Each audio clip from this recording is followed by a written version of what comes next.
We're on a mission from God. Wendy? So I got that going for me. Darling? Looks like I picked the wrong week to quit sniffing glue. Light of my life. We enjoy your films. I am a human being. I thought they smelled bad on the outside.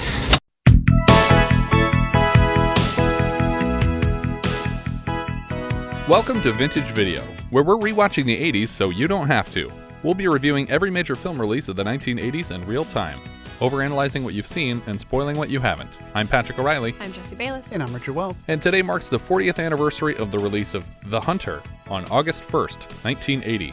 It was written by Ted Leighton and Peter Hyams, based on a book by Christopher Keane and Ralph Thorson. Uncredited per arbitration was John Rester Zodrow, who evidently discovered the story and packaged the film. Directed by Buzz Kulik and released by Paramount Pictures. In 1976, Christopher Keane's The Hunter was published. Richard Link and William Levinson had written a script based on the novel, which was rewritten by credited screenwriter and intended director Peter Hyams, who was fired as director after his draft was turned in, as McQueen tried to replace him in the director's chair, which is the same shit he pulled on Tom Horn. I was just going to say, that's exactly, this is like flashbacks of Tom Horn. Yeah. As with Tom Horn, McQueen reportedly did a lot of directing on set, which is probably why he installed a TV movie director in Hyams' place. Lee Marvin was at one point considered for the role before McQueen, but I feel like he's too old for it. But I feel like Lee Marvin was probably too old, but I think I would have liked to have seen Lee Marvin in this. Yeah, I think so, maybe. Sally Field turned down the role of Dotty. During filming in Chicago, McQueen felt particularly unwell and was diagnosed with cancer about a month after they wrapped filming. Apparently, there were rumors on the set that he was dying, which Eli Wallach lent no credibility to until it was confirmed by doctors. This would be McQueen's final film performance. LeVar Burton's part was an afterthought in the script, added because McQueen was a fan of Burton's work and thought he deserved more roles. In the first draft of the script, the character that Thorson reluctantly invites into his home and then tries to protect his family was written for the dog. As a result, the dog unfortunately has very little to do and fired its agent.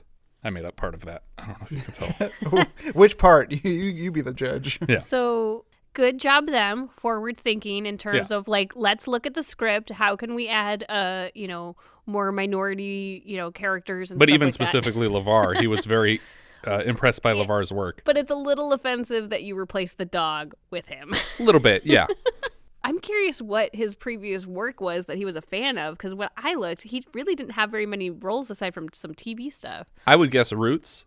Oh, maybe. But I don't know if that was before or after 1980. I don't know. That is a good question. Google. 77. 77. That was probably Okay. it then. So probably Roots. The movie begins with a foreword. In an 1872 decision, the United States Supreme Court ruled that bail bondsmen may employ private citizens to act on their behalf. The court ruled that these private citizens may pursue and apprehend a bail violator in another state or country, and if necessary may break and enter his house for that purpose. With the arrival of civilization and the closing of the American frontier in the early 1900s, the bounty hunter became extinct. But someone forgot to tell Ralph Papa Thorson. But the law was still on the books. Yeah. And so how is it extinct? Bounty hunting is still alive and well. Well, this is after the movie, too. I feel like this was a reintroduction to bounty hunting for the American public, that people forgot that this was a thing. And the only reason that we know about it is because this movie came Dog, out. the bounty and then, hunter? well, Renegade on the Way to Bounty Hunter. Or I was going to say Midnight Run. Yeah, but either way, those are all after this. Yeah, and I feel like they true. may have been inspired by this to be like, oh yeah, I forgot that was a job that people still have.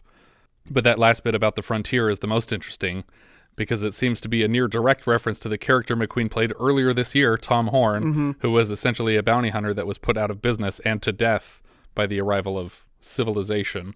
Also, to say that they can operate outside of another country, I mean, isn't that up to the other country I to would think decide? so, yes. Well, that's the other funny thing, too, is that it says, may pursue and apprehend a bail violator in another state or country, and if necessary, may break and enter his house for that purpose. So if it's a female, you're not allowed to break in. But you can break into his house. There's no female criminals. That's true. None of them get caught anyway. They're smarter than the dudes. So civilized were the people who put Tom Horn to death that nobody even executed him. They developed a machine that allowed him to carry out the sentence himself. This is McQueen's second biopic of the year, both essentially bounty hunters, and McQueen drives a car very poorly in this film. It was his suggestion as a joke on his previous expert driving roles, but it's not based on Thorson at all. I feel like I would have been really offended when I watched the movie, and they're just like, what a crappy driver this guy was. Yeah, I was kind of like, oh, this is Bullet? What happened? Yeah. I liked it. I thought it was amusing. I don't know. I get that it's funny, but it was driving me crazy when he's parallel parking so badly. It was just like, I can't watch people do this. It makes me so angry. Well, then you should not watch me parallel park. Deal. Especially in my Mini Cooper, which should be easier. Here, parallel parking, Thorson backs into a car several times in front of its owner, who doesn't care enough for my taste. And he also almost hits a baby. Yeah. A woman with a baby. I think it actually takes a lot of skill to drive as badly as he does in this movie, because you can tell he's like barely missing things and just going very close to people. Thorson heads into a bar and asks the bartender to tell Tommy Price somebody's looking for him. And then she goes like, oh crap, or oh shit, or something like that, and walks away. And it was like, but she doesn't tell him that she's going to go get him or to hold on. It's like, what was your intention, to just walk away? Yeah, that's true. She doesn't come back for a while. It's also weird that she didn't just say, I don't know what you're talking about. Like, if you're trying to get him some coverage, just say, no, because he can't go into the back room of this establishment. Oh, apparently he can, according to the law. No, he can go into homes. He can't go. He can't go literally anywhere he wants. He's like, sorry, I'm allowed to go on this airplane. I'm a bounty hunter. But if she is intending to buy him some time, she really should just make up an excuse to find a reason to go back there and just be like, hey, get out of here. Go. Yeah. She's like, excuse me, I got to go fart in the back room. Women problems. She heads into the back room to find Tommy working on an opened up pinball machine, giving us the impression that he's a whiz with machines. But for all the appliances we see him work on over the course of the film, he never actually fixes any of them. The bartender tells him to hightail it because there's a cracker out there looking for him, and it's not a cop. He gives her a weird kiss before rushing out the door. He's like, all right, I'll see you later, mama. And he grabs her chin and kisses her on the lips. I was like, what? That's strange. Outside the back door, Thorson puts a gun right up to Tommy's forehead and explains who and what he is. Tommy thinks bounty hunting sounds illegal, and Thorson says, not really. Thorson backs into the same guy's car a couple more times on his way out, and the guy shouts after him, but doesn't pursue him or anything. He's just like, oh, I guess my car's messed up. I mean, it's a black guy in 1980, so yeah, I think it's more a testament to the time than anything else. Yeah, it's like, who's gonna believe you? But it's also a guy who we establish as he comes out has a gun and handcuffs, and right, and he just arrested somebody else, yeah, or seems to have. As they drive away, Tommy is amused by Thorson's dysfunctional tape deck, warbling the opera music he was listening to.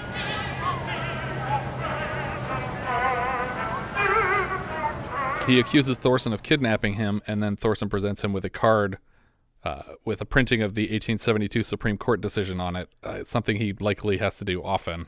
When bail is given, the person or persons putting up said bail may exercise their rights in person or by agent. They may pursue principal into another state, may arrest him on the Sabbath if necessary, may break and enter his home. Man, that's chicken shit. I feel, though, that this should have been done in lieu of the opening credit scroll. Yeah, it didn't need to happen twice. That's true. Yeah, because I was like, oh, we just heard all this. Yeah.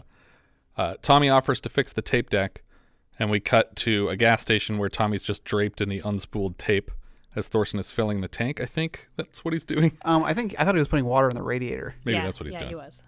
Who knows? Nobody knows. You guys seem pretty certain, though. Thorson mocks Tommy for his claims of mechanical ability while repeatedly trying to stuff a loose piece of the car back together as like a piece of foam that's hanging off of the door frame, and he just keeps tucking it back up. And I was watching this with Addie, and she pointed out as soon as they put the camera in the back seat that suddenly it's taped closed. And she's like, oh, the thing's not hanging anymore. And then they start driving again and it's hanging again. She's like, it's hanging again. It's like, that's a whole job, Addie. You could do that. Tommy asks how he found him, and McQueen explains that someone put their house up as bail, and so they told them where to find him. He's furious that this person who staked their house on trusting him to appear in court would rat on him. It's like, would you rather they just surrender their home? That's not really a shit move on their part. That's really you. Will I go to jail, Pappy? I don't know. Thorson parks shittily in front of the police station, and Tommy jokes, Who taught you how to drive? Leon Spinks? I don't get this joke. I don't either. I looked it up. Spinks is a professional boxer, but I don't know what the joke is that's being made unless he's just punching the car with his car. Maybe he's a notoriously bad driver? Or maybe he's just fighting with the car. I don't know. Who knows? Inside the station, Thorson tries to collect the bounty paperwork for Billie Joe Page. I think he says Page. The cop says that he ought to talk to the sheriff about this particular bounty, and Thorson heads upstairs to a very unconvincing office. It's clearly a set for TV, but on film it looks awful. Instead of windows, the office is wrapped in backlit photos of a city skyline with very clear seams in it. The sheriff says, I've heard a lot about you, Thorson. All bad. And then he tells him to leave town without Billie Joe. Thorson's not interested in doing that until the sheriff pulls a revolver out of his desk. And he says, Goodbye, Mr. Thorson. Bye, Sheriff. he's just right on board with it. All right. He steps out of the office, but then he pops back in for a second looking a little confused, and the sheriff says, Because he's my nephew, Mr. Thorson. and he just nods in understanding and leaves again. I like this scene because it felt very cartoony to me. Like when, cartoon walks in, sees something dangerous, and walks right back out. The Grandpa Simpson. Yeah, Yes, puts the hat exactly. up. Thorson drives immediately to Billie Joe's place and parks the car, handcuffing Tommy to the steering wheel. I kept thinking Tommy's tech savvy would lead to him escaping here or hotwiring the car, but it never does. Yeah, since he has a toolkit on him. Well, that would have meant thinking deeper than, replacing the dog character in the script. True. Because handcuffing the dog is like, there's no way a dog could figure out how to get out of the Right? handcuffs. But wouldn't that make it that much more fun? He grabs what he calls a stun gun out of the trunk and loads it up with a beanbag. This is actually what stun guns were before they were electric. I didn't know that until I looked it up, but apparently stun guns were actually like beanbag. They still have beanbag guns. I was going to say, they still have guns like this that shoot Right. beanbags. But the word stun gun was initially used for these things. Oh, that makes sense. Before they started making the electric stun guns. On approach, Thorson leaves the stun gun outside the back door and begins sneaking through the house. The music as he's sneaking around reminds me a little bit of like a John Carpenter score. There's like a dainty little piano thing going on. Yeah.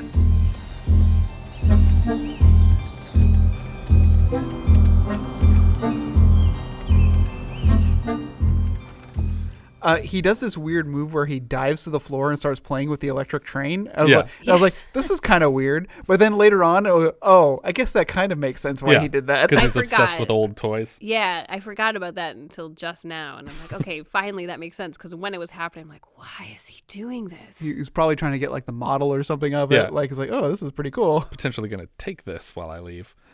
Thorson stages himself outside Billie Joe's room with mace, but before he can even knock, Billie Joe smashes the door down, crushing Thorson, and it seems like breaking the mace container because it's just dripping after that. But before he breaks it, he sort of sprays it in the air almost like it's perfume. Like, I don't really understand if is he testing it to make sure it works? Or maybe what? that's like a way to use it is to like fill an area Fill the with air and have him walk through that space so he has just the hint of pepper spray on him.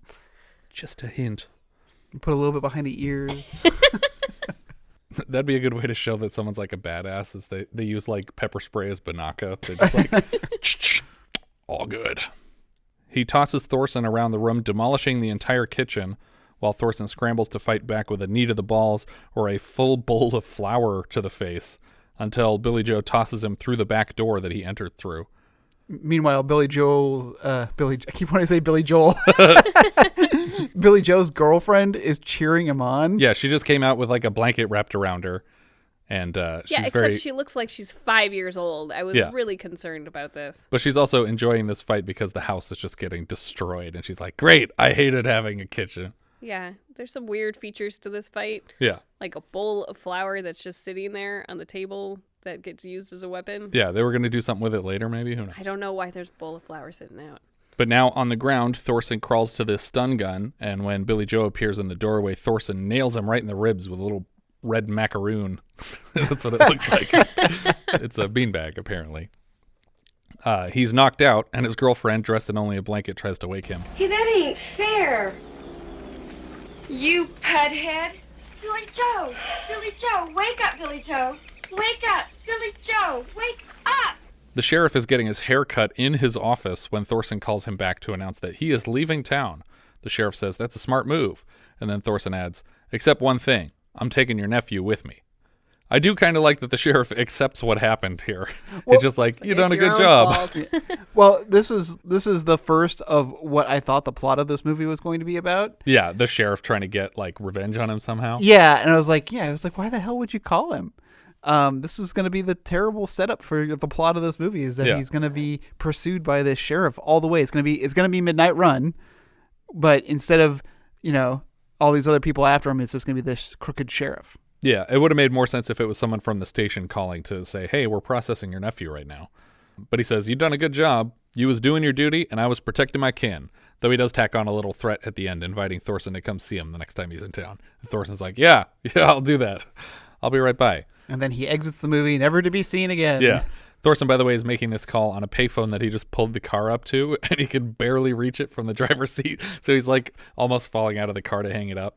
He drives back to Los Angeles with both of his captives. I like when he pulls away because the Billie Joe is super big and heavy, and the car is just like completely tilted to one side because like both fugitives are in the back seat, and Billie Joe's on the same side as... He's on the driver's side. Yeah, he's on the driver's side. So that side's weighed down really heavy. The other side's like high up in the air. But he's also sticking like 2 feet above everybody else in the car. Well, luckily it's a convertible. Otherwise, I feel like he'd be hitting his head on the roof. He just wouldn't fit in it. Also, how many hours is it from Houston to Los Angeles? It's quite a drive. You can make it in about 8 hours.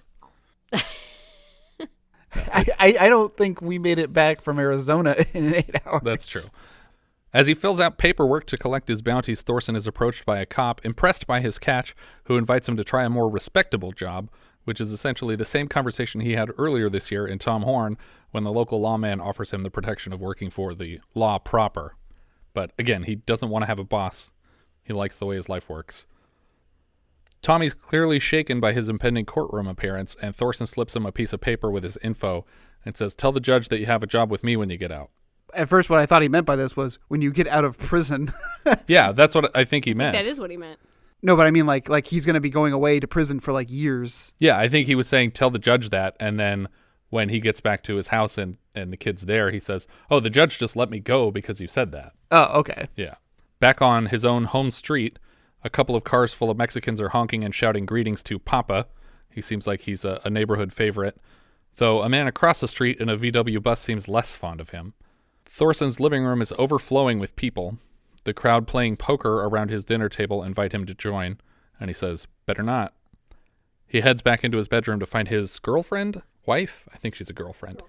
Girlfriend, because they make a deal about how they're not, her name's Dotty, and she's asleep and 8 months pregnant. Yeah, I wasn't clear when he walked in, though, as to what their relationship was, because I was pretty sure, I'm like, okay, well, she's definitely young enough to be his daughter. Yeah. And then he goes and snuggles up to her in a way you don't snuggle your daughter, and it was super creepy. Yeah. But she's a good 20 years younger than him.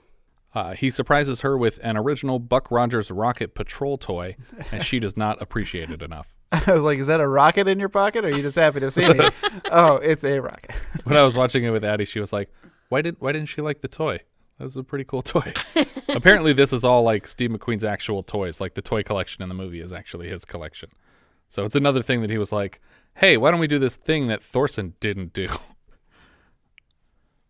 She reminds him that they have Lamaze class tonight, and he says he needs to pick up Winston Blue this afternoon. And she says, Winston, that's 3 times this month.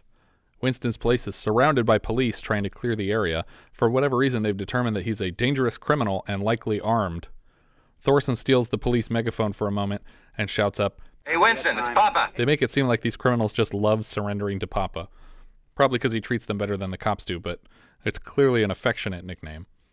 I'm really bothered by this scene because it kind of just goes on and progresses without us understanding why this person had a gazillion cops, aiming. They had sharpshooters on top of the building aiming at this guy. And I'm like, what happened to turn him into this? I also get the impression that all the people in his house are just a collection of criminals that he's apprehended and given jobs to.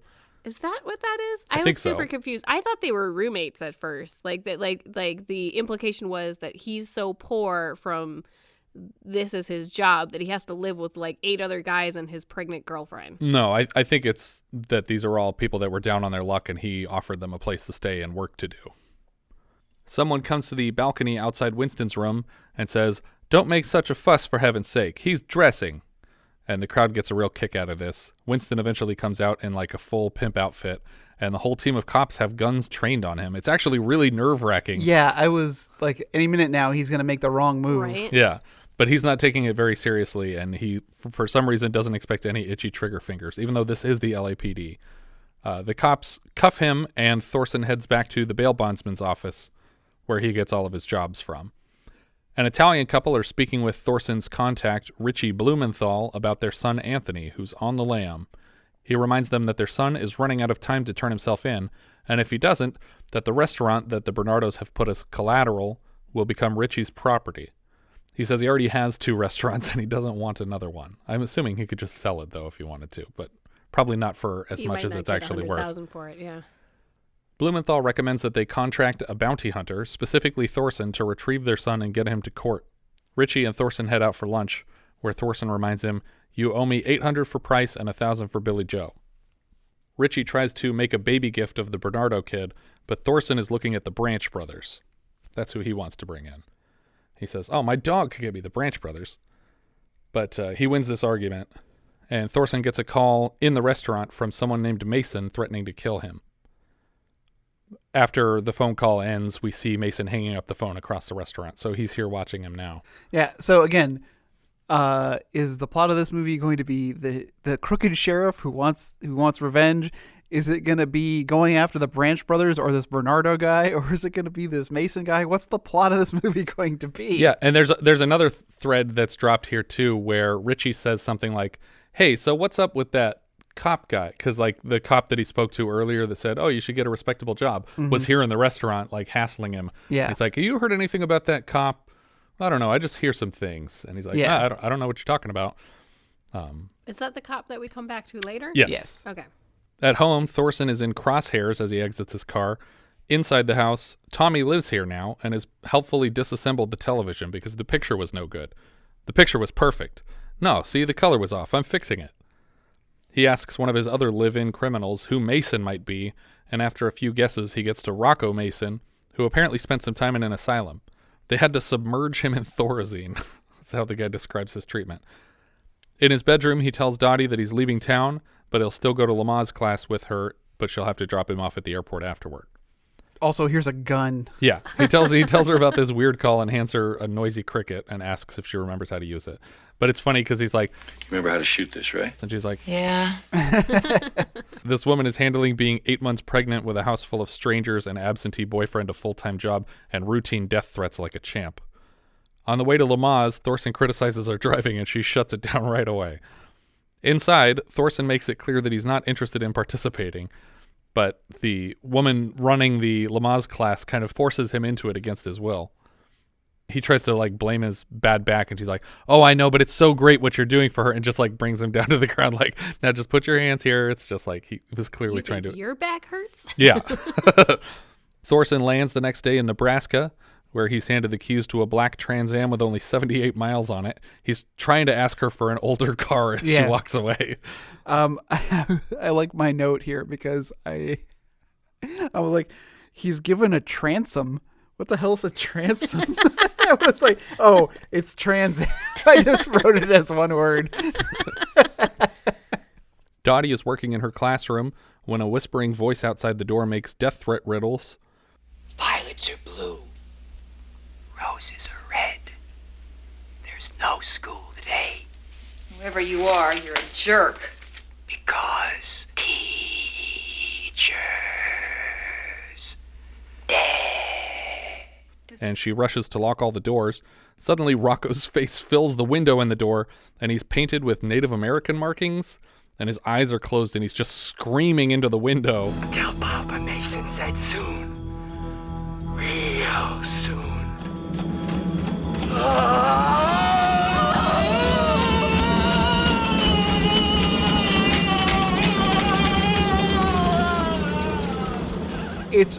It was like really upsetting. It's very genuine nightmare fuel. Yes. And Dotty reacts to this image, I would say, appropriately by just screaming along with him because I don't know what's happening. Why is this happening?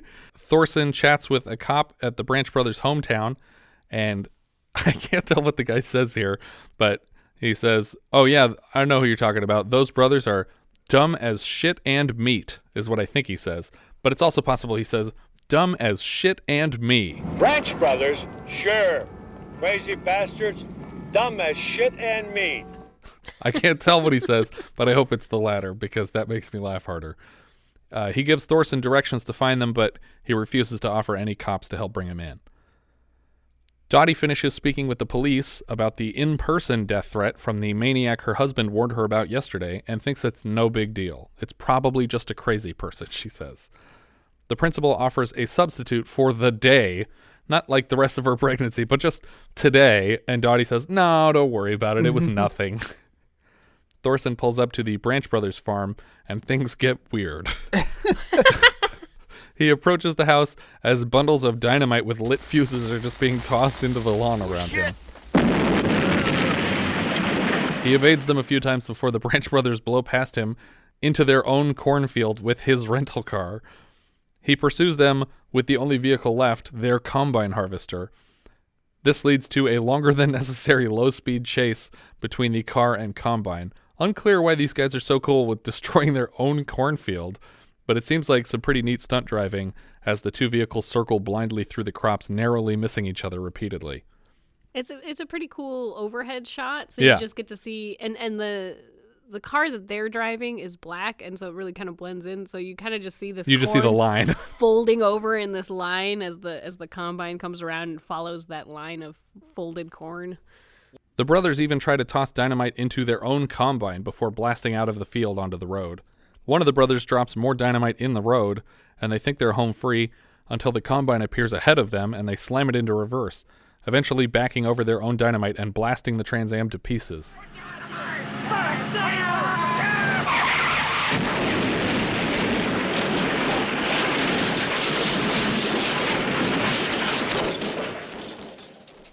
I'm pretty sure they would have died in this explosion. I thought for sure that they were dead until they were cartoonishly brought in bandages. Right. We cut to the car rental place where Thorson is returning just pieces of the car on a flatbed truck, and he hands the keys to the woman who gave them to him. We see the Mexican neighbors dropping Papa off at home, and Dotty shares a story from Lamaze about a woman who almost went into premature labor until her husband started coaching her breathing and possibly saved the baby's life. Thorson heads to check on his friend Pete, I think is the first name. What's the last Pete name? Spota. Spota. And this is the cop that we saw before. He's drinking very heavily and carrying a handgun around his apartment. He stumbles to his balcony and he pretends to shoot at a suspect that he can see from his own apartment. He complains about how he can't get any charges to stick to this guy, so in frustration he stole drugs from the evidence locker to sell himself, since it's so hard to get caught, but somehow word got around what he did and he'll probably be losing his job soon. Pete invites Thorson to drink with him, intending later to kill himself because cops don't fare very well in prison. Thorson obliges him. Do you think Thorson kills him? No. No? But I think he might be there when it happens. Mm. I think he saw him through to the end, potentially. I think it seems like he tries to talk him down for a while, and it doesn't work. And eventually he offers like, oh, grab that other bottle, let's finish it off, and then I'll kill myself afterwards. Yeah. And he goes and gets the other bottle, and they both start drinking together, and he pours a hefty drink for himself. So I suspect he just sort of understands that, yeah, if I were in your situation, this is what I'd want too, so I'm just going to let this happen. I feel like what we could have used in this scene is just a shot of him in the car, like thinking to himself, like, am I going to go back in or am I not going to go back in? And then you just hear a gunshot. And then he starts the car to drive away. Mm. But they didn't want to punctuate the suicide with him grinding the gears of this car and not knowing how to pull it out of the garage, where he just slammed it into the guy's house. We go back to the living room where Thorson comes in very drunk and kicks out everybody but Dotty. He has a very nasty fight with her about the baby and says that it's wrong to bring a child into the world. They continue an argument we weren't privy to about an abortion that he apparently urged her to have earlier in the pregnancy. She says that it wasn't his decision, and he says, well, both of us should have been involved in the decision. And she says, Both of us don't get an abortion, Ralph. He leaves to head to the bar. Word comes from the bartender that Spota killed himself. I don't know how they knew to tell him that, but someone at the bar finds out, and the bartender knows him well enough to be like, hey, this happened. But it doesn't seem like he's surprised by it. So I think he was either there when it happened, or he was 100% sure that it was going to happen when he left. Yeah. The man playing the bartender here is the real-life Ralph Papa Thorson. We cut to the next morning where Thorson is waking up in his car, looking confused, and heads home. In the kitchen, Tommy has the toaster open, just ruining it, and he tells Thorson that Dottie's in her room. In the bedroom, she says that she heard about Spota, but she's still upset about what he said. And she says, if you don't want me and you don't want the baby, we don't want you. And she leaves. The score here feels very melodramatic and old-fashioned for an 80s movie. Presumably days later, Ritchie comes to visit Thorson at 2 p.m, waking him up. Mm-hmm. He's literally climbing through his bedroom window because I assume no one answered the door for a while. Which is weird because I thought Tommy was there. Yeah, maybe. Who knows? Ritchie's trying to sell Thorson on Bernardo as a potential bounty again. It's $8,000, which is a lot. It's the biggest bounty that we've heard in this movie. It was only $3,000 for the Branch brothers, and they had a lot of dynamite. Thorson gives in to the demand and heads to Dottie's class to tell her that he's going to Chicago, but he'll be back in a few days. She says she might not be home when he gets back. Hasn't she not been home already? Yeah. Yeah, but I mean, I think he's coming to try to make peace with her. Yeah. Which is why he starts off the conversation with, I did the shopping, like, Yeah. hey, I'm, that was his version of, I'm sorry, please come home. Yeah. As soon as Thorson gets into Bernardo's apartment in Chicago, Bernardo is blasting a shotgun through the door. Thorson fires back with a handgun and wastes a lot of bullets. Yeah. Shooting past the kid.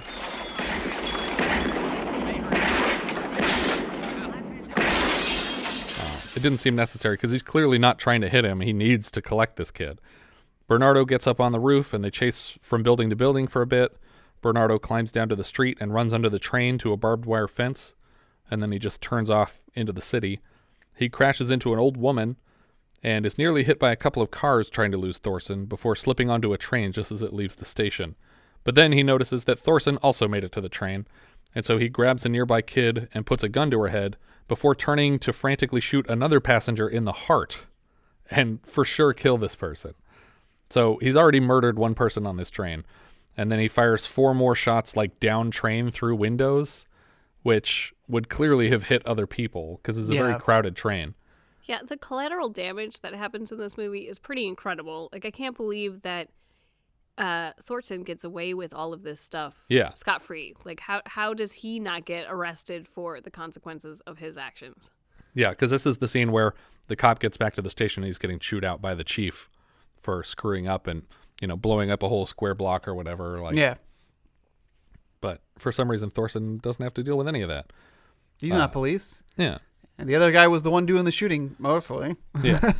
Thorson gets up on top of the train when he's trying to evade Bernardo's shots, and he fires 9 more bullets through the roof at Thorson. Yeah, I was wondering how many bullets are in this gun. The bullet count did not line up right. Thorson accidentally yanks a metal bar loose from the train roof, and then it swings off the side of the train, and he's just dangling precariously off the side.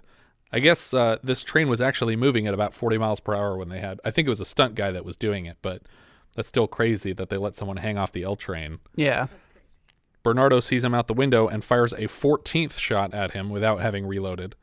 Thorson has to squat low on the train as it enters a tunnel, and the guy driving the train skips the intended stop, so Bernardo yanks the emergency brake before running away into the dark tunnel, and Thorson follows him. And then the train just starts right back up. Yeah, which... And I don't know if a train can do that when the emergency brakes slam it shut. But also, like, in terms of the choices that the conductor has at this point, like, there was obviously shooting on the train, and I don't know where that gunman is, and I don't know where that other person that was crawling on top of the train is. Would you just take off, or would you continue to stop, assuming that if the gunman is still on the train, I don't want this train moving. I want to be stopped to try to get people out of here. Yeah. But either way, he just books it as soon as the guy hops off. Maybe he could see that he left, and he was just like, let's get these people as far away from these guns as we can. It's also, I guess, to me, it would be a dangerous situation if he's in an unscheduled position inside the tracks. Yeah, right. Maybe. That means, like, I better get this train out of here. Yeah. Because I don't know what's coming. Or he's like, I got to head back to that station we skipped because those people are going to be mad. I do love just like the crowd talking throughout the whole hostage ordeal until one person just says, "Oh God, when is it going to end?" And I was like, man, I'm with you on this. This chase is going on. When they drive through the station and miss people, there's a bunch of people standing on the tracks. They're like, "Oh, where's it going? It didn't stop." And then one guy's like, "There's a guy on top of the train." Above ground, the camera tilts up on a 100-story looking parking structure. Bernardo steals a car, and Thorson steals a tow truck, and a spiral chase takes them to the top of this tower. This is Marina City, apparently. Yeah. I did some very minor research because I was like, what are these buildings? I think they're apartments, but right beneath in the river, and you see it for a moment, is that you can just pull your boats right up and park your boats underneath these buildings. Yeah. They're still there. The tow truck obviously doesn't fit as well as the car, and Thorson is smashing it on the way up into a lot more than $8,000 worth of cars. Yeah. Like, again, where are the consequences? Like, how does he walk away from this with nobody, coming after him for all of the damage he does? Eventually, there's a guy coming down in a pretty nice car, and he just tears the crap out of it as he's trying to pull around it on his way up. But the guy is just comically silent watching this damage being done to his own vehicle. Bernardo gets to, I guess, the top or somewhere that he can't get past before he turns around. And he's racing downward as Thorson is racing upward. And then to avoid a head-on collision, he just swerves and drives it out of the structure and plummets many stories into the river.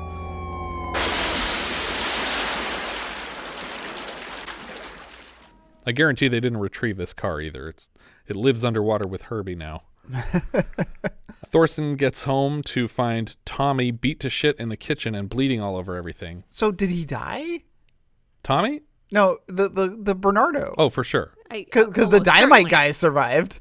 They got blown up by a stick of dynamite. That guy wasn't making it out of that river. They just cut to him like driving with a car covered in seaweed on a flatbed.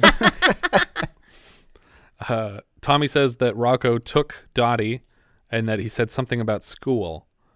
I feel like if I were Rocco and I really wanted him to come to the school, I would be more specific, like, tell him we went to the school. Thorson heads directly to her classroom. This is after hours, obviously, and he finds her tied to a chair and moves to untie her when Rocco surprises him from the darkness with a big gun. Rocco makes Thorson ditch all of his weapons, and then a security guard enters the room and says, "What's going on?" before he gets shot to pieces by Rocco. Thorson takes this opportunity to run. Yeah, he just runs away from his pregnant wife, and a chase through the school commences. I mean, I think he was trying to lure him away because he knew he would follow him. He moves into a science lab, and he starts cranking up all the Bunsen burners. Eventually, Rocco figures out what room he's in, and when he steps inside, Thorson pushes a rolling skeleton toward him, and he fires his gun, igniting the gas, and the whole classroom explodes.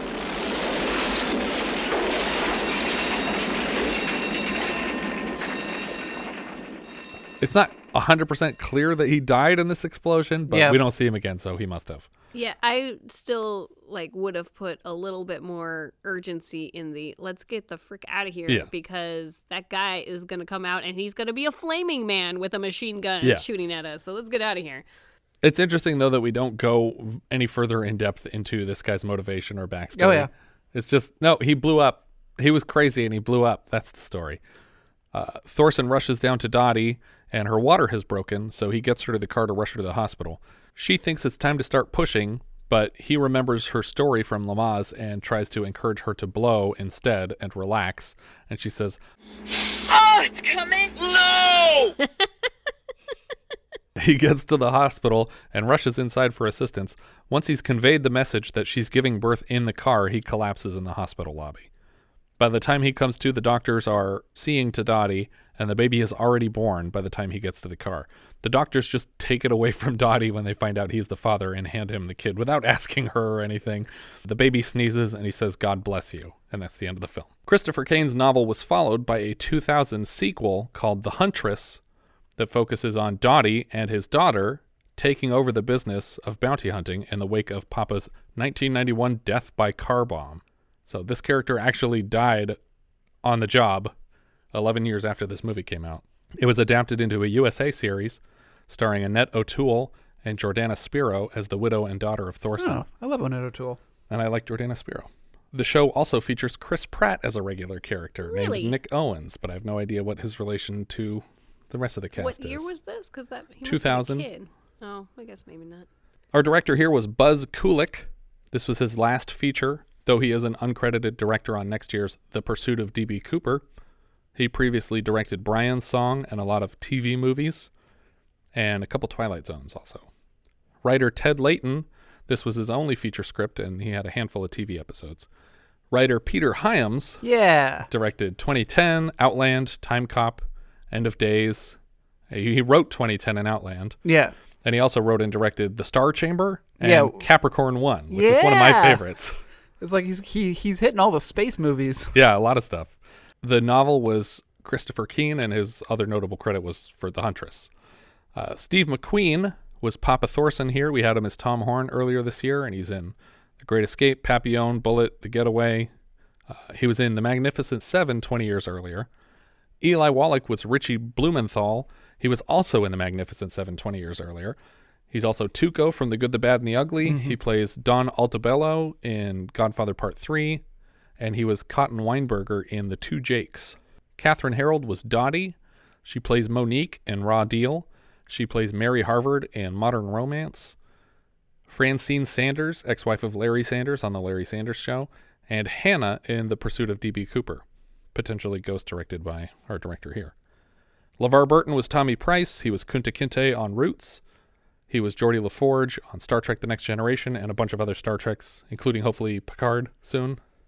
Has he been on Picard yet? I actually still haven't finished the last 2 episodes. Okay. I'm waiting for her next trip to Arizona. Yeah. It's an inside joke, people. Sorry. No, but I think it got picked up for 2 more seasons. Did it really? Really? I'm not surprised. He was also obviously on Reading Rainbow. He was the host of Reading Rainbow, and he was the voice of Kwame, bearer of the Earth Ring on Captain Planet. Ben Johnson was Sheriff Strong. That's the guy whose nephew is Billy Joe. He plays Tector Gorch in The Wild Bunch, which I think somewhere in the film Eli Wallach refers to the Branch brothers as the Wild Bunch. They're children. They're little boys. They don't even shave yet. Hey, they're the Wild Bunch. So that's funny that they have a member of that cast in here. He was also Sam the Lion in The Last Picture Show and Jack Banan in The Getaway. Tracy Walter was Rocco Mason. He's obviously Bob the Goon in Batman. He plays Miller in Repo Man. He's Malak in Conan the Destroyer, Cookie in City Slickers, and he's a speedboat salesman in Matilda. He's not a speedboat salesman. Yeah, he is. He said he was a speedboat salesman. I like him. It's him and Paul Rubens, right? Yeah. The two FBI Burton agents. regulars. Yeah. And they're being directed in that movie by Penguin. Another Burton. Yeah. Thomas Rosales Jr. was Bernardo. He plays Vince in Speed. He plays Carter in Jurassic Park: The Lost World. He's an oil worker in Tremors 2. And he plays Charles LaFond in MacGyver episode The Spoilers. That's the one with Earthquake Toberman. Oh, okay. I think he's the guy that runs the chemical company. That might even be called The Chemical Company or something like that. Were they poisoned his dog? Yeah, they killed his dog. It's basically just John Wick before John Wick. James Spinks played the angry car owner, not related to Leon Spinks. He plays Hippo in Car Wash. He was Tracy Stewart in Mo Money, and he plays Technician Number 1 in The Omen 2. Frank Delfino is one of the poker players, don't know which one, but he plays the child ape from Planet of the Apes. He plays the auctioneer in Willy Wonka who's selling the last box of chocolate bars. And he was the Hamburglar on a TV series called McDonaldland. I think it was a voice. I think it was an animated series. Michael D. Roberts is another one of the poker players. He plays Vern in Rain Man, and he plays 2 very important MacGyver characters, Dr. Redemptor, the zombie maker. Okay. And Booker from The Challenge. The Challenge. He gets the Colombian necktie in that episode. I forgot. Oh my gosh. Darkest MacGyver episode ever. And he also played Maddie in A Star is Born, the recent adaptation. F. William Parker was the watch commander. He plays Captain Luno in Lost Highway. He was Sergeant in Revenge of the Nerds, and he plays a doctor in Terms of Endearment. Tony Burton was Garbage Man 2. I don't remember the Garbage Man in this movie, but Tony Burton was Garbage Man 2. He was Apollo's trainer Duke in 6 Rocky movies. He also played Durkin in The Shining. That's Scatman's friend who rents him the Snowcat. Okay. And he'll be back later this year in Stir Crazy and Inside Moves. Taurine Black played Hustler. He plays Laidlaw in Deep Star 6. He's the voice of Roscoe in Oliver and Company, and he plays a lawyer in Rocky 2. Geoffrey C. Brown was a train passenger. Not sure which one. He has lots of stunt work credits, but he's also the guy who gets eaten by a raptor at the beginning of the first Jurassic Park film. Huh. That's 2 Jurassic Park people then. Yeah. Is he perhaps the stunt guy who's hanging off of the train? Potentially. And Al Ruscio was Mr. Bernardo. He plays Leo Cuneo in Godfather 3, so a second Godfather 3 credit. He's Mr. Carlman in Showgirls, and he plays the police commissioner in the movie The Phantom. The Billy Zane one, not the Ben Affleck one. That's Phantoms. Watch your pronouns and your pluralities. What do you think, Jess? It's an up or a down? Man, this was a very middle-of-the-road movie. Yeah. It's hard to say up or down because I didn't dislike it, but there wasn't anything super special here. Yeah. I guess my up and downs come down to would I tell somebody else to watch this? And I probably wouldn't, so I'm going to give it a down. I think I would also give it a down, although I do have to say I haven't seen Kathryn Harrold in a lot of stuff, and I thought she was great in this movie. Yeah. I get why they couldn't get Sally Field. I understand why Sally Field turned it down because it's not the central character, and there's not like a lot of emotion for that character. Yeah, and she was pretty known at that point. Yeah. Smoking the Bandit. But I did think it was an interesting choice for her to not be fazed by any of this, especially in her condition, to just be like, yeah, no, that's fine. Like in a normal movie, the wife character would just be pissed off about this stuff happening at all, even if she wasn't pregnant. No, I mean, I think that was a great choice because clearly that's the person who would be with him for this long. Right. And clearly in real life, the kind of person who was with him because she took over the business of bounty hunting when he left. Right. In real life, she wasn't a teacher. She was a caseworker who brought him people to consider and to look for. So in real life, did she then also take over? Yes. In real life, she took over the business. Her and his daughter took over the business of bounty hunting. Okay. I didn't know if that was a dramatization No. for the second book. That was Really happened. That was also based on reality. I mean, obviously the TV show dramatizes it further, but it was a real thing that happened, and then they just made it into a series. I would give it a down. This movie didn't really resonate any kind of real emotions with me. It's kind of a mess, in my opinion. Yeah. With all these like possible plots, and then the main plot just has to get wrapped up real quick because there was only 10 minutes left of the movie, and he comes back from this other like crazy chase that has nothing to do with what I think the plot of the movie is. Yeah, I don't know, honestly, what the main plot is because there's like 4 competing plots, and they wrap up very quickly, and none of them gets a solid bow. Like the guy killing himself, we're not even sure what happened there. The kid dying in the river, we don't know what happened there. I also think that they deserved to put a little bit more emphasis on the fact that he's taking a lot of really risky jobs right now because he needs money, and they don't really emphasize why, because honestly he seems to have a big house. There seems to be an abundance of work for him. Like it doesn't seem like there's any real urgency for why he's taking so many risks right now. Yeah. And like we said, just there's 4 plots happening simultaneously, and none of them get any kind of closure, really. Well, they did blow up a guy. Which guy did they blow up? Well, we don't know what happened to that guy. We just know they went straight to the hospital and had a baby after that. That's true. I mean, I think the assumption is that, yes, that guy died in that explosion, but we don't really know why he was so mad at Thorson because they never go into it. I mean, presumably he brought him in, but everybody else seems to love getting brought to the police by this guy. Yeah. I think that they tried too hard to make him a likable character, and they were just like, well, he's a bounty hunter, so people like him because it's like he's outside the law, but he gets things done. And let's say the criminals like him too. Well, why would they like him? I don't know. He's just friendly. It's like, but isn't he really good at arresting them and taking them to jail? Yeah, but like it's cool the way he does it, so they like it.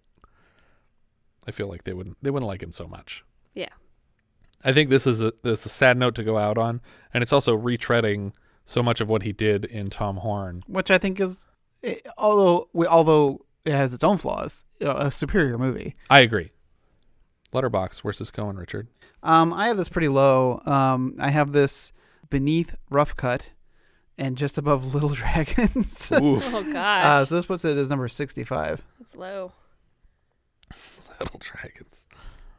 I think for me, this is going to go just between Just Tell Me What You Want and A Small Circle of Friends. So just under Just Tell Me What You Want and just above A Small Circle of Friends. How far Just Tell Me What You Want has come. I really hated that movie at the beginning, but now I learned it's not as bad as some other movies in 1980. All right, this is just below Hangar 18 and just above Holy Moses for me. All right. I think that's about everything for this one. If you guys have any thoughts you'd like to share with us, we are Vintage Video Pod on Twitter, Facebook, Instagram, and Letterboxd, where, as I've said before, you can find each of our full movie rankings for the year. We can also be found at vintagevideopodcast.com. Please consider rating us on iTunes to help people find the show, and if you take the time to leave us a review, we will thank you personally in an upcoming episode. If you're feeling especially generous, you can support the show through patreon.com/vintagevideopodcast. Thank you so much for listening, and I hope you'll join us next time when we'll be discussing Loose Shoes, aka Coming Attractions, which IMDb describes like so: broad satire and buffoonery presented as a series of movie trailers. We leave you now with the trailer for some trailers? They came empty-handed, but left with a fistful. Invasion of the Penis Snatchers. Here's a movie that makes Mel Brooks's humor seem sophisticated. Woody Allen's statuesque. It's Loose Shoes. A movie about ordinary people who get fed up and fight back.